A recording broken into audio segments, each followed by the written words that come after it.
This border war, fans called it Moonshine Throwdown. I think that's the best rivalry name, an unofficial name, but the best rivalry name I've come across. Yeah, unofficial that should become official soon enough. Embrace it. Green keeps it himself, looking for the end zone. Isaiah Green, touchdown!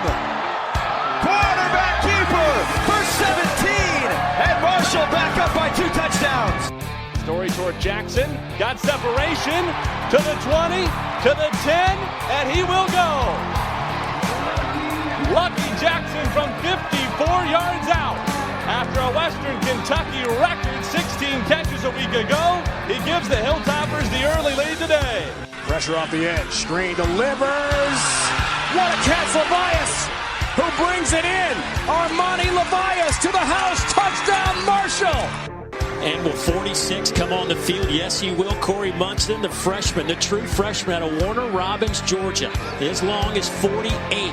This will be from 52 yards. From the far hash mark, John Haggerty, the punter, will hold. Jared Nash will snap it. It's definitely long enough. It is good! Unbelievable. The true freshman, Corey Munson, hammers it home from 52 yards. What a clutch kick there to win the ball game. Welcome back to the Moonshine Throwdown podcast. Guess what? It is the long-awaited return of Stephen Mofstradamus, back to the show. And we're going to be talking some topper position groups tonight. We're going to be doing the offensive line and the running backs. But we've got a little bit of not really late-breaking news, but it's pretty big news of the day. Western Kentucky added a out-of-conference football game to replace really on the date that was to be homecoming against Old Dominion. So, but since Old Dominion decided to cash in the season, that left a open spot for the Toppers, as did every other Conference USA East team. And the Toppers managed to fill that spot with BYU. That's a pretty good game across the landscape of the G5 because, of course, BYU, they can't. Can they get the NY6 Bowl? I don't know if they can or not. I don't think they can. I don't think they can. I think they can get the playoff spot only, but not the NY6 Bowl. So, but still, they've been one of the better quote unquote group of 5 / independent teams for quite a while, and been, really highly competitive. So this has got to be a good game. And of course, there's, some undertones that go along with that. And folks will point back to that mascot bracket finals some months ago where it became painfully obvious that BYU was buying votes so they would not lose. So we got a little bit of a grudge match going into that one, but hey man, off the top of the show, thoughts on the matchup with BYU. Hopefully that turns into maybe a home and home, or at very least, maybe you get a football game and maybe a basketball series out of it. So thoughts on the game? It's good to get that whole field, I'm sure, but it is an away game. But what do you think about locking down BYU this year? Yeah, I like getting them on the schedule, for the reasons that you mentioned, being an upstanding team that has a good reputation in college football doesn't hurt. Feeling a need, you lose ODU. Corey Munson's on Twitter saying we needed a better homecoming opponent anyways. I fucking love that shit. Added ODU. I loved it. But granted, it's not homecoming because we're not going to be at home. We'll figure something out for that, I guess. But just having a rematch for the mascot challenge purposes. And I have no doubt in my mind that Todd Stewart's going to try to flip this and keep it going to a home and home football or a basketball series home and home. But I have no doubt, he's very aggressive in his scheduling and putting stuff together. And right now, I think that lends itself to just the landscape and difficulties that we're all facing. Yeah, I think that stuff is going to be easier for him to stumble into because so many teams have shut down their seasons already. And we have no idea what basketball is going to look like. If the same thing dominoes into basketball and we play, I would love to get them in a home and home matchup. So good game. Hopefully we get to have some attendance to the game. Obviously, I'm going to consider making that trip. And it should be. It's a fun game. I really like getting on the schedule. Glad it came about. Yeah, that'll totally come across as a quality win if Western's able to go across the country into Provo and get that win. And you talk about maybe being able to spin it into a basketball series. It really doesn't hurt that Western is probably considered a quality opponent for BYU if they're able to get that game and then beat Western Kentucky. That's got to be one in the quality win column, you would think. So it's attractive on a number of levels. So just had to talk about that off the top. But, tonight we're here to talk about two of our, favorite position groups, really. Two that should be in really good shape heading into this season, no matter how many games that amounts to. And, of course, that's offensive line and running backs, two units that are really, they return a lot. So I've been on record as saying I think Western has one of the top two, if not the top offensive line unit right there next to Marshall in the Conference USA. There's not too many people that are familiar with this conference that are going to disagree with that. The production and the numbers just show that. And out of nowhere, Gage Walker comes onto the scene and bursts out for about 1,000+ yard season. So there's some talent returning in the backfield as well. There's a few other names, of course, that we're going to talk about, but let's start with the offensive line. Pretty much a complete unit. Only lose one from last year's unit, but there were plenty of guys that saw action, so it's really not like you're just breaking in a brand new, untested offensive lineman. But returning 4 of 5 is nothing to sneeze at. Let's talk about some of these guys. Let's talk about what they bring to the table. Phil still ranks this unit as the number 3 unit in the conference, tied with UAB and Southern Miss and Louisiana Tech and FAU. Good Lord, half the conference is the number 3 in the country or in the conference. So I don't know about all that jazz, but I do know that Western will field a quality offensive line. So let's talk about these guys. Let's run down these 5 starters that he has as the projected starters. A lot of seniors, which is a good thing. Marshall's got the same problem. It's not really a problem. That's something that you like to see. And start off anchored in the center of the line and the center position. Senior Seth Joe, 6'3", 295-pounder. Right guard Jordan Meredith, senior, 6'3", 300-pounder. Left guard senior Tyler Witt, 6'2", 310-pounder. Then you got a few, underclassmen, but still a lot of experience there. Sophomore right tackle Gunnar Britton, 6'6", 290-pounder, and then the left tackle Cole Spencer Jr., 6'4", 290 pounds. That's a good average height and weight across the line. Something you love to see when you talk about point of impact and leverage and things like that. These guys are just going to be hard to move around. So let's talk about them, Steve. What do you like about this line other than the returning talent? Just overall, what are your feelings on this unit for 2020? It's hard to beat the continuity. And I know, like you said, 4 out of 5 returned. We lost Miles Pate, which was, just a good, 3-year guy. He transferred to us from Memphis. Was a great player, all-conference player. But we're still able to turn around and plug him in with some guys that have gotten some reps. So, 3 seniors on the line, and then a sophomore and junior. And then behind each of those, you have guys that have at least not every single position has gotten playing time, but there's depth behind them. And at least most of them are redshirt freshmen. There's only a couple true freshmen even listed behind any of these guys. So guys that have been in the program, gotten to practice, gotten to, slap pads with these guys and are getting experience. And you can guarantee this year they're going to start to rotate in and get some breather minutes, whether it's because people are tired, injury, or because we're winning a game big. I just really like the makeup and the composition.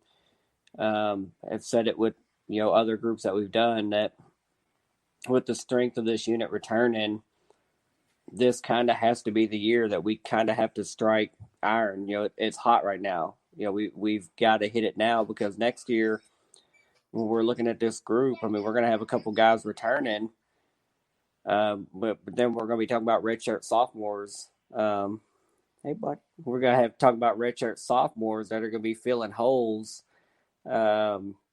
And hopefully those guys are starting to get some playing time. Granted, the guys behind them are good, D1 college-sized players, and people that I was excited when we recruited them.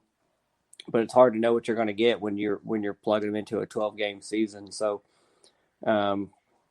just overall composition of this line, I mean, it's just should be one of our strongest units, which is saying something when you consider our D-line and our secondary.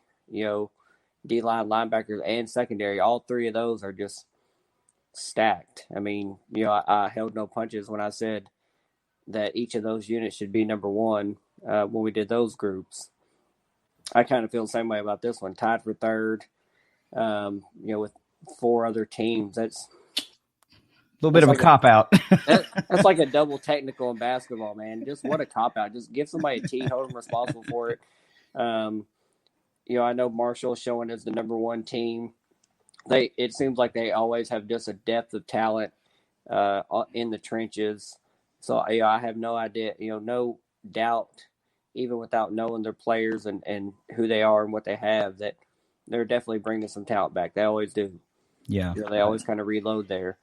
But no doubt in my mind that we should be not tied with four other people for second. So give me 1B with Marshall. Put them 1A. We'll be 1B, and everybody else can be tied for third. After that, that's right. I mean, that's the way I feel. And of course, we follow these teams a lot closer than the average fan is going to be. I can't say that we've got more knowledge than Phil still does, because he gets to talk to the coaching staff directly and get their take on things. But it is what it is. Film don't lie, and it's just a quality unit. Now, you can't just breeze by the fact that Miles Pate is gone, because he was a first-team all-conference right tackle. I don't care how you slice it. That's going to be a big loss anytime you lose a first-team all-conference caliber player. But the cupboard is by no means bare. You mentioned it. There are several guys that are listed that will be rotating in heavily, and something we have to mention now that we haven't been able to mention before, because it just became news today, and that's the fact that the NCAA says no matter how many games you play this season, you're going to retain a year of eligibility. So you said, we talked about you got to strike while the iron's hot. Well, that kind of lightens the load a little bit, because if something rears its ugly head and the wheels fall off, or several guys get injured or something to that nature, it ultimately won't matter if they choose to come back and play another year. And then you'll be talking about guys that are a year older, a year more experienced, bigger, stronger, potentially faster on the offensive line. And you really have some hot iron to strike at that point. So that's a big luxury for a lot of these guys, to know that they don't have to take any risks. They don't have to be out there with the mindset is this is my last go round. It doesn't have to be that way. So it's by no means saying they're going to take it light or take it easy, but there's just no need to take any unnecessary risk if you know you've got that extra year of eligibility in your hip pocket now, which is a great thing. I'm glad that the NCAA decided to do that. So let's talk about a few of these guys that you may see rotating in fairly regularly. I don't know that you'll see a backup center too often, I would say, unless Seth just has something catastrophic happen. He's going to be taking more than the lion's share of those, not taking, I guess, making the lion's share of those snaps. And, deservedly so. He's a all conference caliber center. He has been for a number of years. And, he's really one of my front runners to land on a first team or second team all conference team for sure.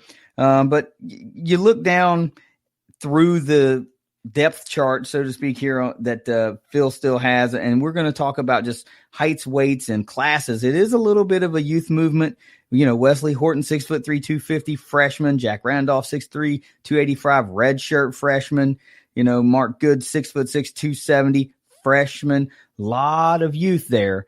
So it's not that everybody's young. I mean, there are some juniors sprinkled in there, but there is a little bit of youth after this. I mean, you still have Rusty Stats. He played quite a bit last year, 11 games, I believe. He's a sophomore, 6'4", 315-pounder.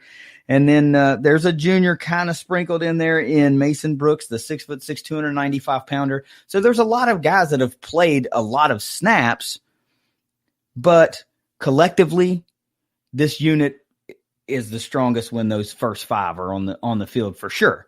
They've played the most snaps together. I guess career starts now for this line as it reads across that starting five is 102. That's not too bad. That's a lot of minutes. That's a lot of game action. 102 combined starts. So who are you? Well, I guess we could talk about the biggest loss, but we probably already mentioned it. I mean, you lost a first team all conference right tackle, Miles Pate. The only other one off the unit is Parker Howell, who played a fair amount, I guess, but obviously the biggest loss has to be Miles Pate, right? Absolutely. Yeah. It's definitely Miles Pate. I mean, he was just a solid player, and he moved along the line. I mean, he played center. He played on the left side. I think he ultimately ended up on the right side for his senior year. So just kind of a utility knife offensive line player. Definitely the biggest loss. Yeah. So who do you think, being senior heavy, 3 out of 5, and then 2 other guys that have played a fair amount, who's going to be the breakout player along the line this year? Yeah, man, that's really hard to say. It's tough.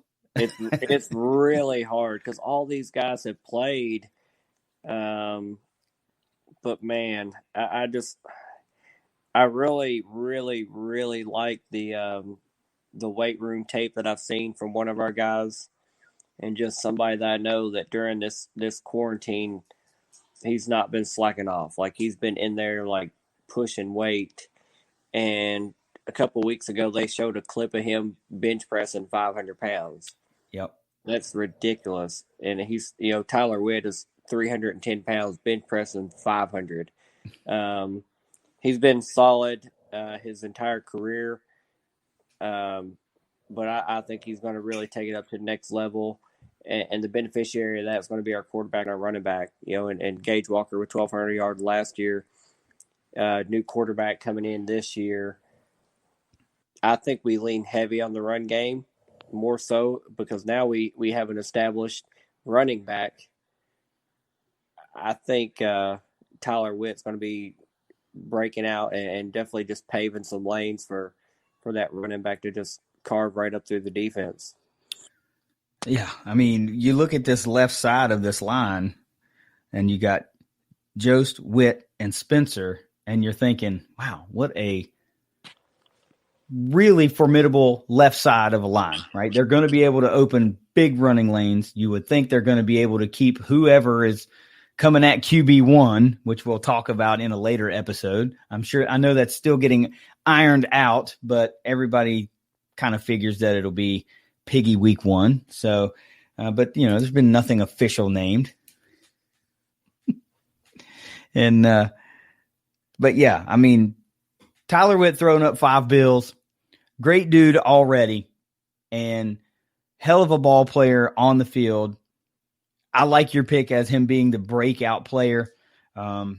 It's hard for me to go against that, but I'm going to.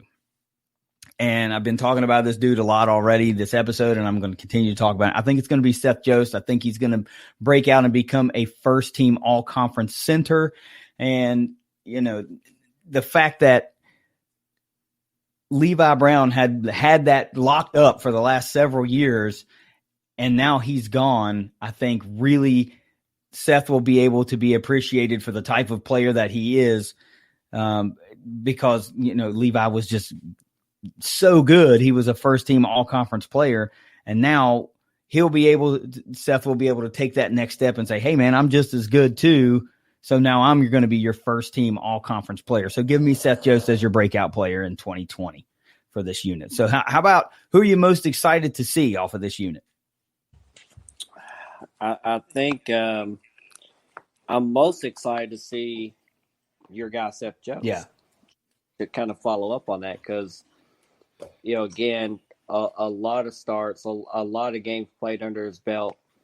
Had some hiccups early last year, a couple snap and penalty problems last year, but I think he cleaned that up over the last 9 or 10 games, talking to, David Joe. Shout out, David. I know you're listening.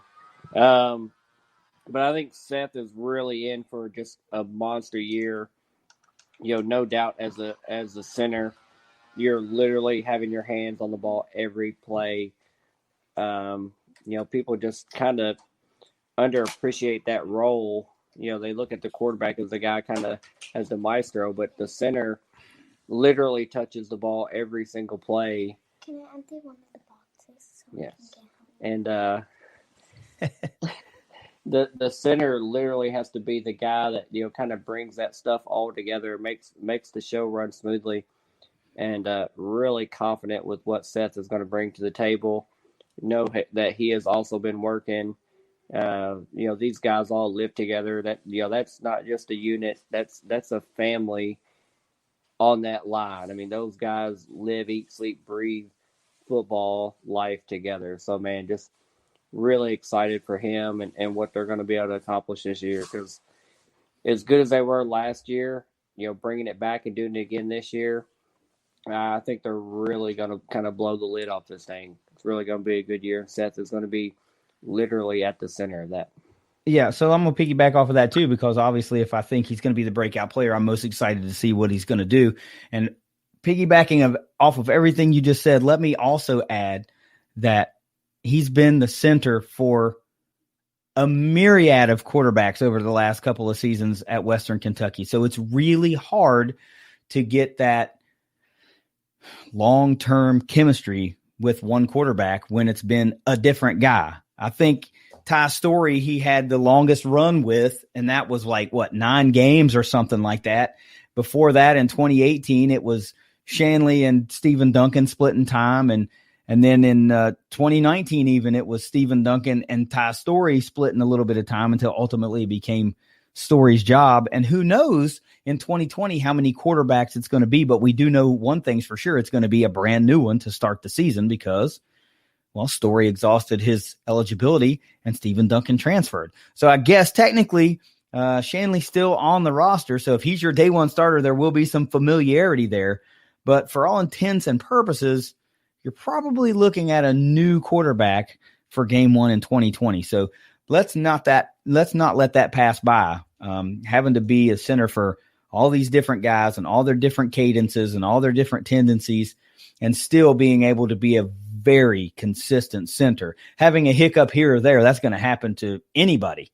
But to be able to weather the storms of a myriad of quarterbacks and still play at a high caliber, I mean, how do you not love that? So, yeah, I'm most excited to see how he tackles a pseudo senior campaign if it is to be his last year. So who do you think will be the MVP off of this unit in 2020? I think it's going to be, one of the guys that we've already talked about. I think it's going to be Joester Witt with, zero disrespect meant to, to Britton or Meredith or Spencer. I think all three of those guys are going to be really solid and are going to step up. But I think it's truly going to be Seth Jost, the center. I just think, like I said, for, his other position there, that if you literally are touching the ball every single snap, that's a big responsibility, and just holding that line together and just kind of being that anchor. And it doesn't hurt to be a senior. And him and Tyler, that's just him, Tyler, and Jordan Meredith. That's an amazing threesome to have.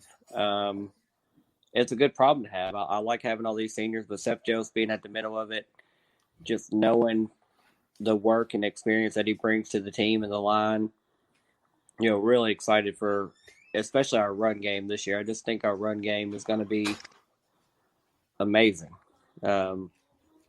So give me Seth Jones. I think he's gonna be the guy. He's gonna lead the charge this year and kind of break that line out, and big season coming up. Yeah, big season coming up. I mean, it's a clean sweep for me. I don't think I've had the same person for all of these questions we've asked in any other position group, but I just feel like it's his year. I feel like he's going to be the MVP for all the reasons you just said.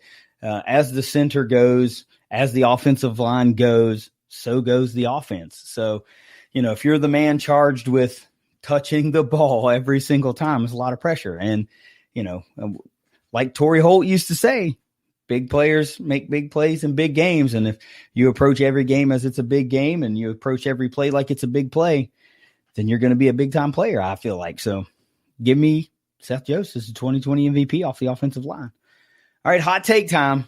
I've been in a funk lately. I've been having some really mild to medium well done hot takes, but I'm shooting from the hip on these because I feel it in the moment based on a lot of what you say or a lot of what Trace says. So what's your hot take for this unit in 2020? Well, my hot take is it's hot. I'm not gonna lie, it's hot. And it's for a number of reasons. One is because I think the collective strength of this unit is going to lend itself to this hot take. But I also think that the fact that we're also going to be ushering in a new quarterback, and Helton is going to kind of break him in slowly like he did with Ty Story last year, who was a running quarterback, handed the ball off a lot. And then we started to see that playbook developing, 3, 4, 5 weeks later into his starting tenure. But I think this unit is going to develop the leading rusher in Conference USA. Whoa. RB1 is going to lead the conference in yards from scrimmage. Whoa. That is a hot take. Nailed it.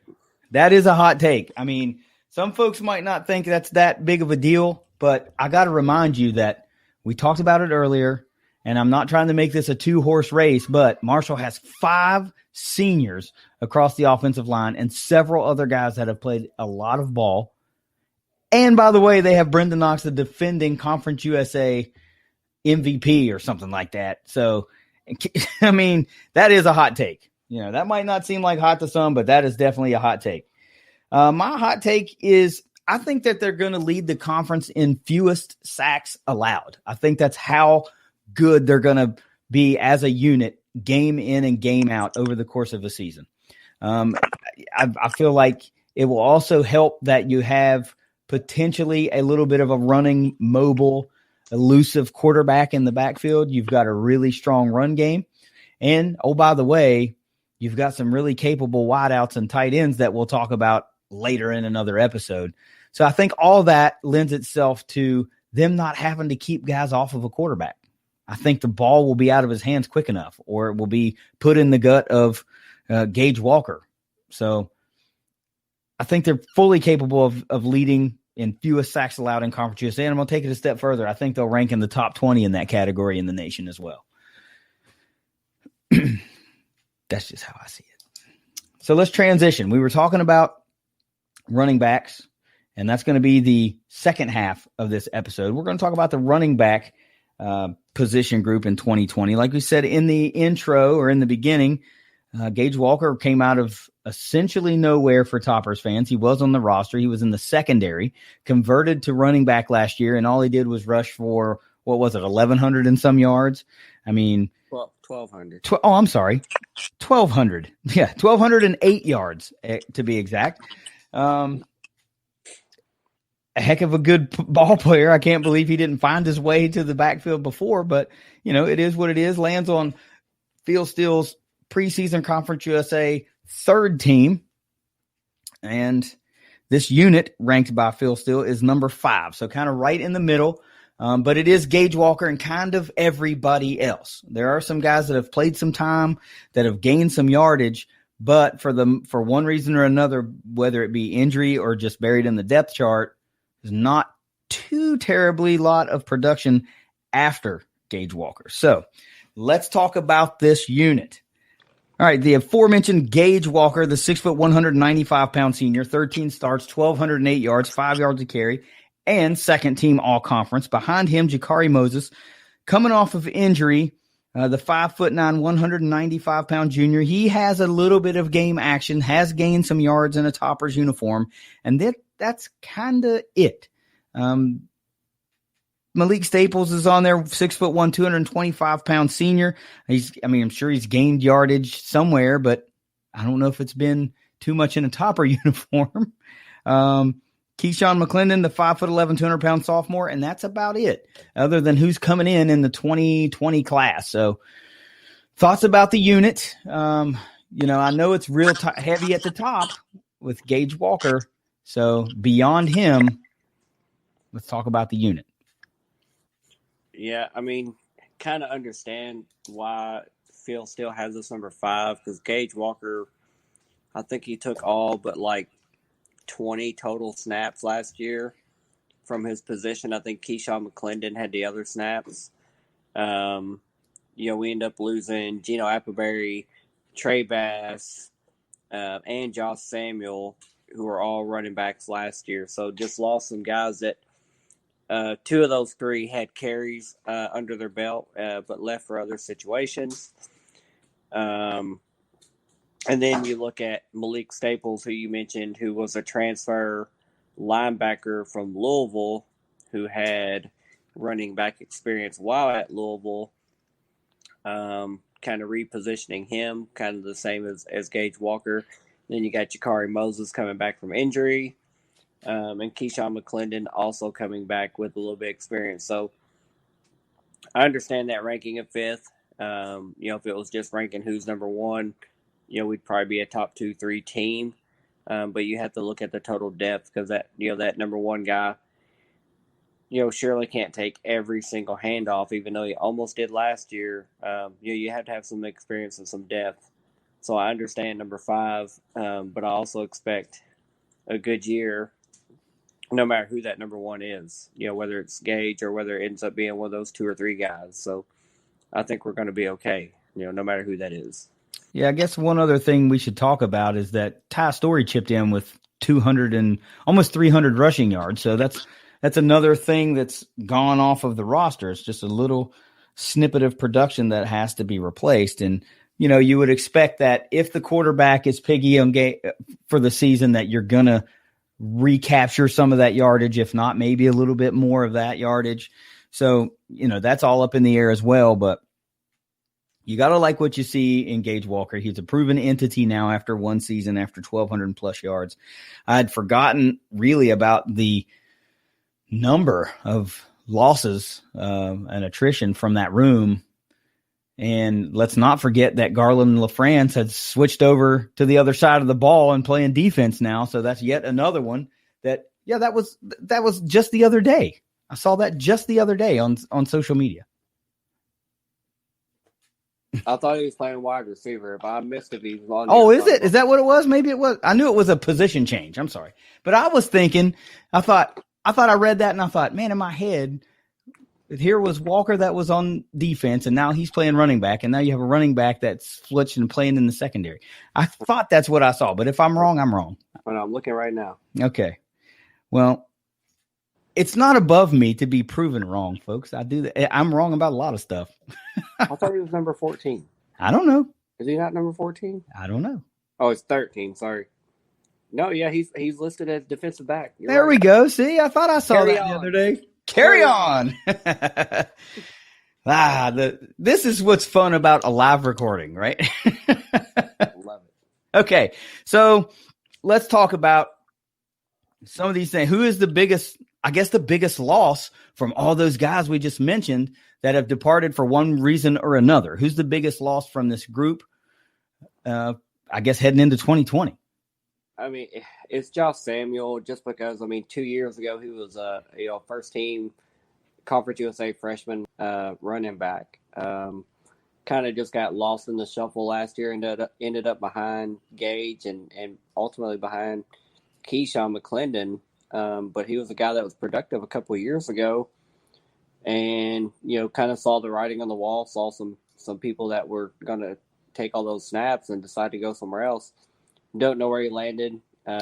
Wish him well kind of in this pandemic. Hope he lands somewhere where he can play because he was a good, solid, bruising running back. Kind of almost in that DeAndre Furby kind of mold. But he's definitely the biggest loss because he definitely has some experience and he has some talent to go with it. Even though he might not have saw a lot of snaps just because, Gage is that good. But, he's still a loss and somebody's going to pick up some snaps regardless. Yeah, I agree with you. I think it's got to be him. If for no other reason, by default, he was the one that had the most production. I mean, you don't really have to talk about any other facet. I mean, he was the one that actually put yards in the stat lines and ran balls into the end zone. So, easily the biggest loss from all the guys that departed. Who's going to be okay? Well, I guess we can talk. Let's talk about who you're most excited to see. Is it the encore presentation of the Gage Walker show, or is it somebody new that intrigues you? No, it's Malik Staples. I think somebody coming from an ACC caliber team of Louisville, who has consistently put good players on the field, put players in the NFL.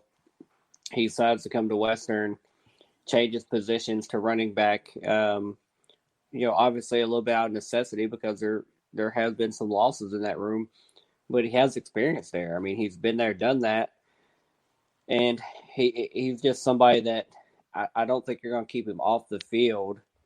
Like we talked about with all the P5 linebacker transfers that we have. I think he's going to see the field. You don't necessarily want Gage Walker to take 98% of the snaps. You want to get that guy some rest so he has some fresh legs, late in games when you're trying to grind out victories. So I think Malik Staples is going to be hard to keep off the field, and I think he's going to be productive when he is on the field. Not to mention that he's going to be running behind a solid offensive line. So I definitely think it's Malik Staples. I'm very excited to see what he brings and just how he does and how he looks in that chrome dome. Well, I mean, it's going to be nice to have a flash of something new. But, we said this last year when we were talking about who are you most excited to see, and we were talking about the herd, and Trace and I and maybe even you were kind of like, yeah, I'd like to see if Brendan Knox can do it again. And he did. And that's what I'd like to see with Gage Walker. I'd like for him to be able to prove that it wasn't a 1-year fluke that he was able to put together 1,200 yards. I want to see the continuity to do it for 2 years in a row and really just go out there and stamp beyond a shadow of a doubt that he is one of the top runners in the conference and be able to go 11, 12, 1,300 yards again. So that's who I'm most excited to see. So who's going to be, well, I guess you alluded to it, who's going to be your breakout player in 2020?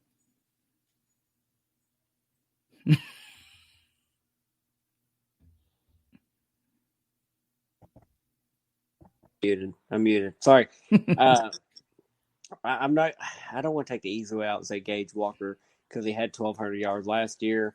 But I've already said in the lineman group that we're going to have the leading rusher in Conference USA. I'm looking at Brendan Knox right now. He had almost 1,400 yards last year. I'm guessing he probably had more carries than Gage Walker had. Probably. So I don't think that I'm grasping at straws when I think that Gage Walker is going to top that this year. I think he's going to be 1,400 plus, 1,500 plus.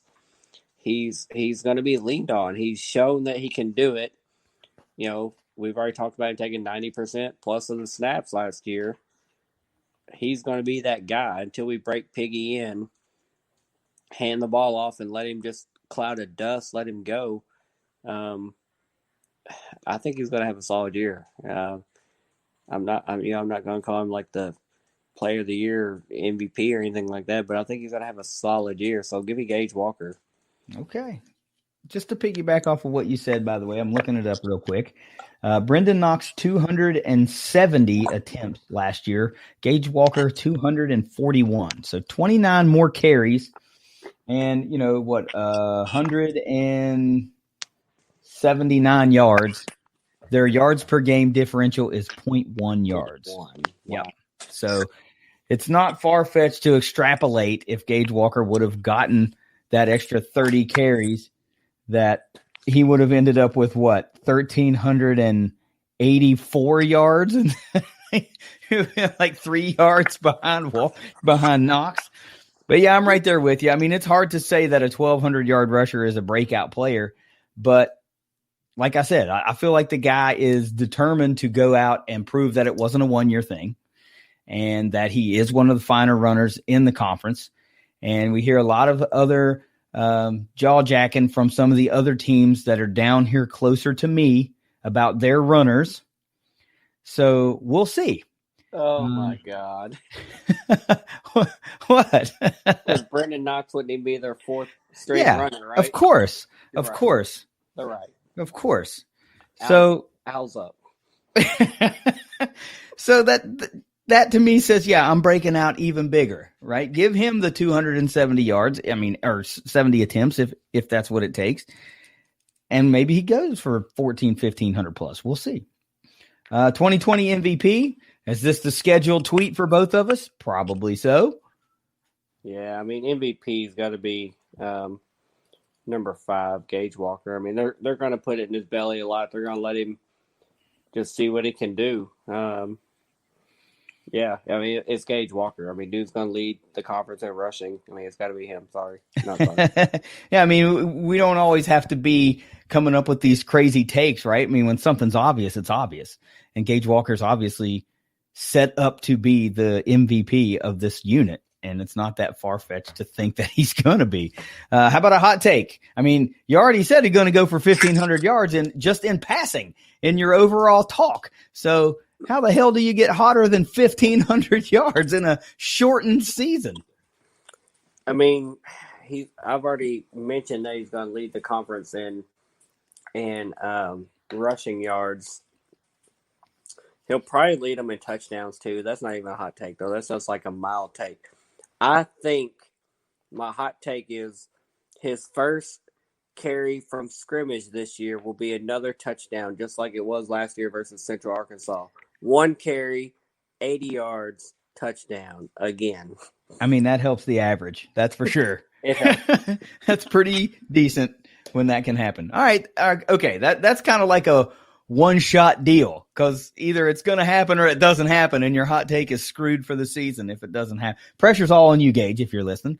You got to make Steven look really – well, he is Monstradamus. What the hell am I talking about? It's already happened. We're just all waiting to see it. For me, let me say that I think this unit is going to combine for over 2,500 yards on the ground, and I'm tossing in the whoever QB1 is in that, okay? 2,500 yards on the ground plus QB1.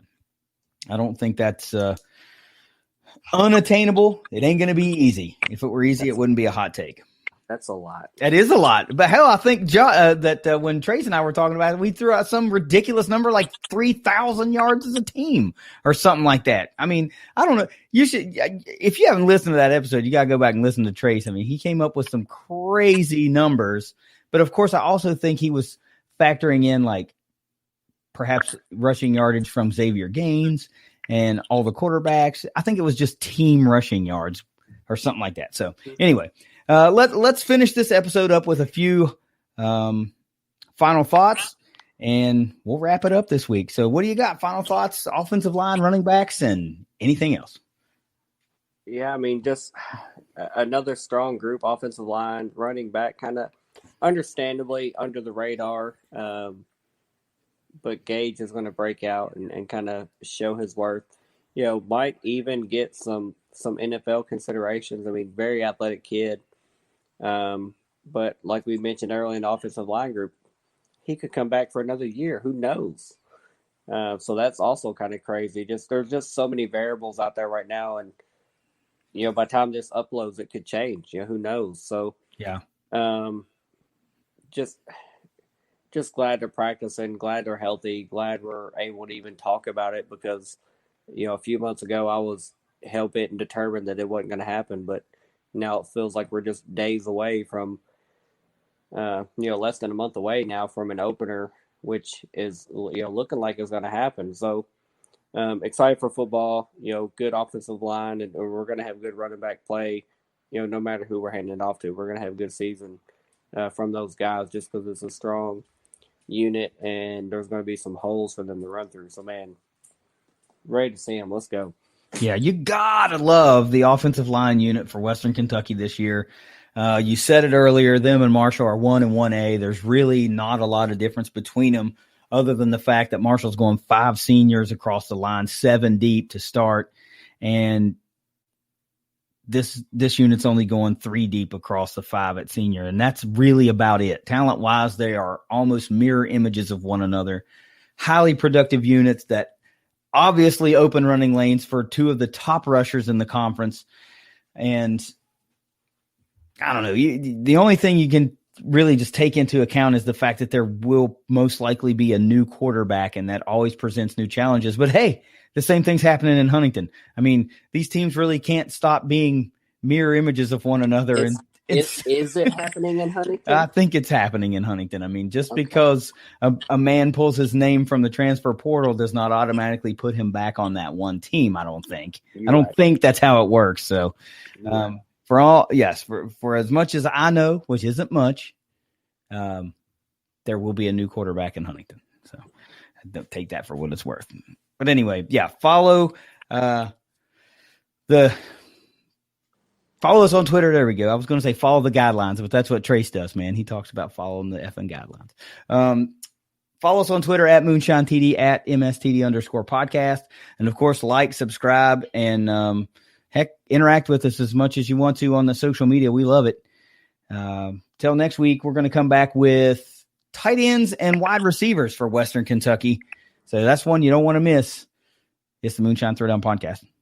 Later.